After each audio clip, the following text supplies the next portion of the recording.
আর doctor Yunus এখানে পরামর্শ ভিত্তিক, তার নাম যারা ছাত্র এই আন্দোলনে ছিল এবং এখন বর্তমানে যারা দায়িত্বে রয়েছে, পরামর্শ ভিত্তিক তারা ডাক্তার ইউনূস সাহেবকে যদি প্রধান অন্তর্বর্তীকালীন সরকারের প্রধান হিসাবে তারা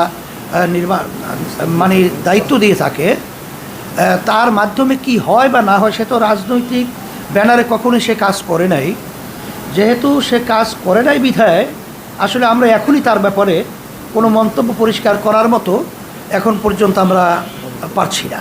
এটা আমরা দেখব যে আসলে আমরা যে সরকার আসবে, এখন তো আমরা তাদের ব্যাপারে জানি না বিধায় এখন তো অসমর্থনের কথা এখানে আসার সুযোগ নেই।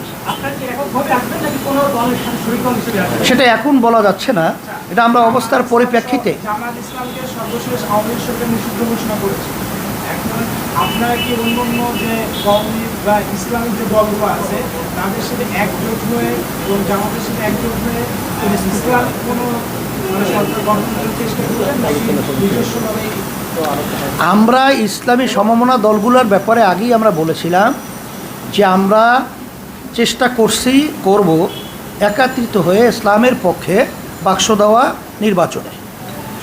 আর অবস্থার পরিপ্রেক্ষিতে এটা আমরা তখনই সিদ্ধান্ত এবং তখনই পরিষ্কার বলতে পারবো যে আসলে আমরা কোন পদ্ধতিতে নির্বাচনে অংশগ্রহণ করলে ইসলাম, দেশ, মানবতার কল্যাণ হয়, সেটা আমরা তখন লক্ষ্য করবো ইনশাআল্লাহ।